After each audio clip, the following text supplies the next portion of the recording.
when she arrived at the now back in Winchester. And she had. Osrith knew what she was going to do. Already she knew of a cart heading to Hampton.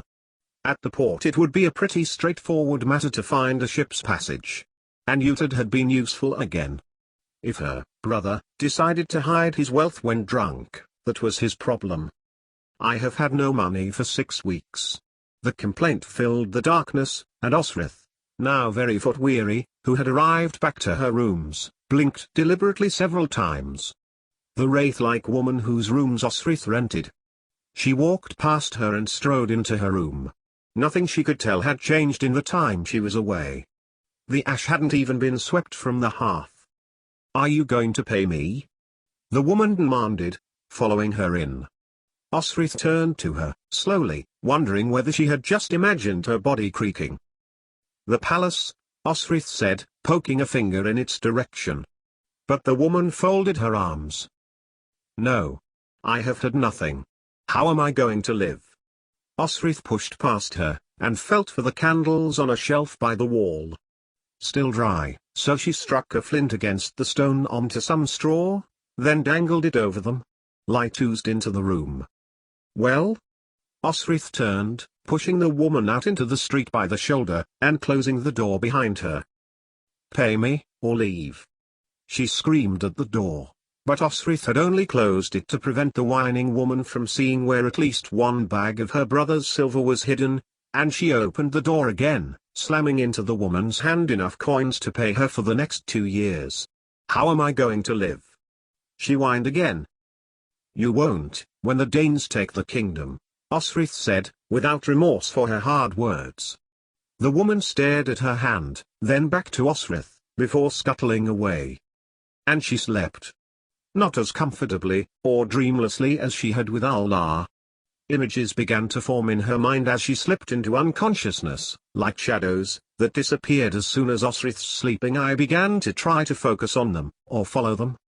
The morning came, a damp drizzle, and Osrith felt she could not remain indoors. Tonight, then. Tonight, she would sneak into the palace, get to the stables, retrieve all she could.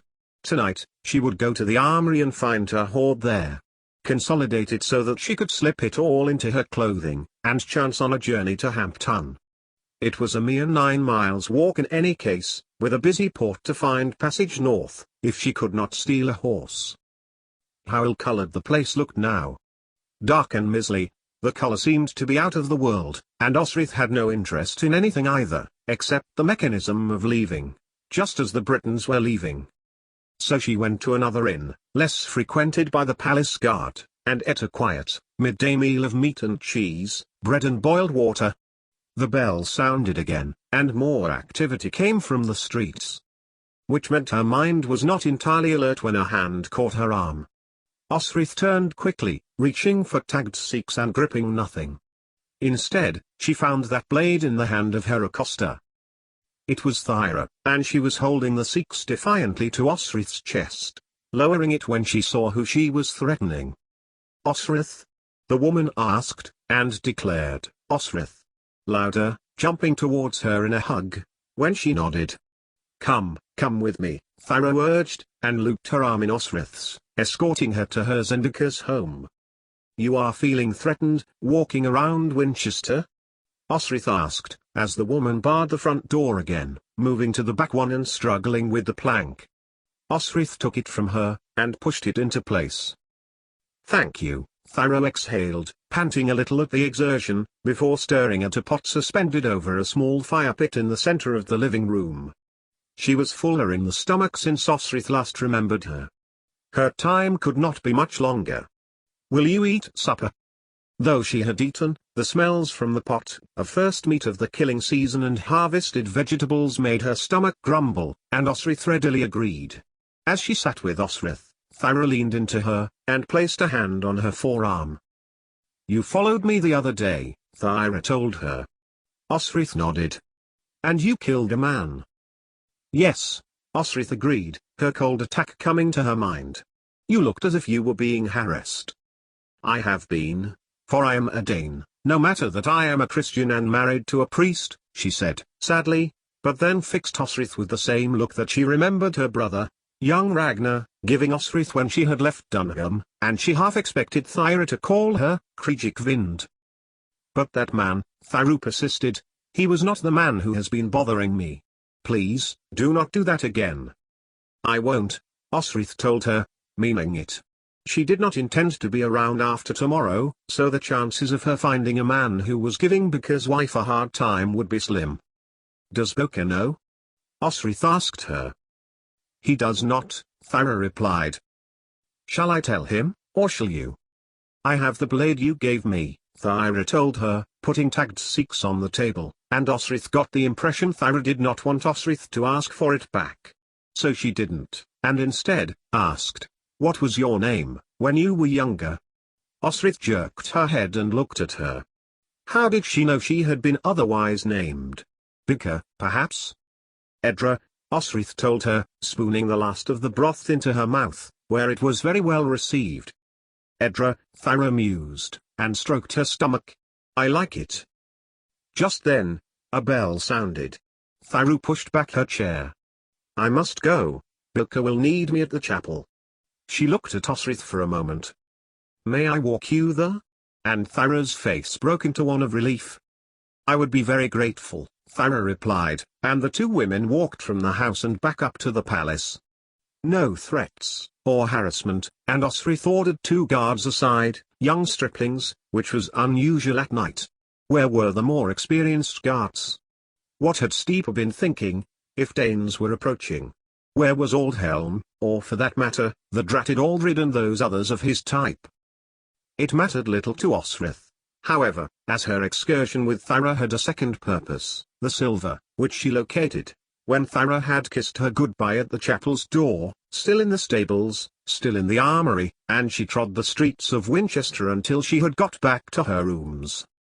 Fold the silver flat, Osrith told herself, when she had locked her own door.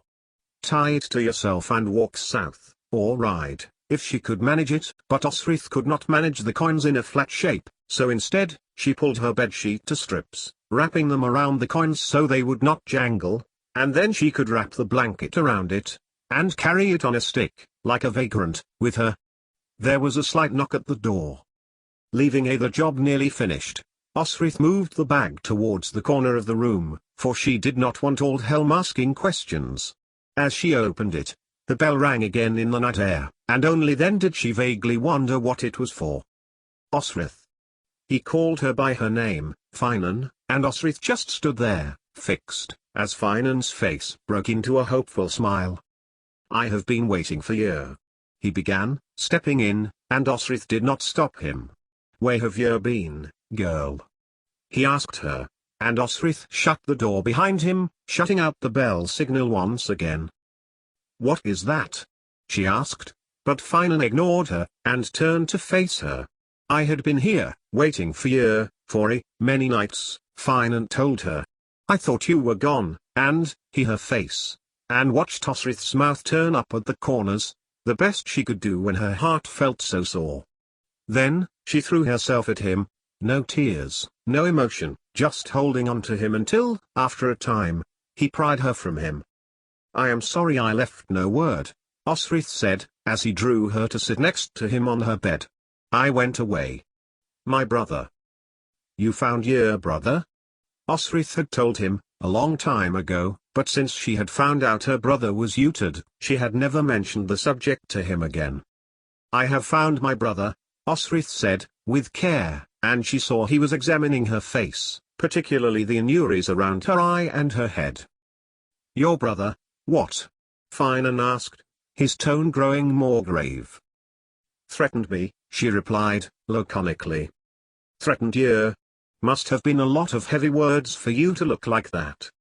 And Osrith did entirely the wrong thing, and pulled her clothes closer to herself. I was not on my best form, she continued. I tried to find you, Finan went on. I went to that healer, the Briton. She said she had not seen you. And Osrith felt her heart melt to a puddle, at the kindness of Allah, though she need not have had to, and the persistence of the man she loved. Yet, I was there. She treated me. Lucky, really. Osrith added, pulling her arm from Finan's grasp. She did not want his touch, for any touch was abhorrent to her, but even this resolve buckled under the pressure of her feeling for him. He did nothing more than pull her close, and stroke her hair, and Osrith let herself lean on Finan and listen to his words. "We are to write, Utad has a plan to help Ragnar," Finan told her. "He's dead, isn't he? Brida believes that he is in the cold of hell rather than Valhalla. Some right will send him on Tby way. He knows who killed Ragnar. Ethelwold. It had to be Ethelwold." Brida might only have had to ask Osrith, though she had no proof. He had the most to gain by trying to dominate an army heading for Wessex.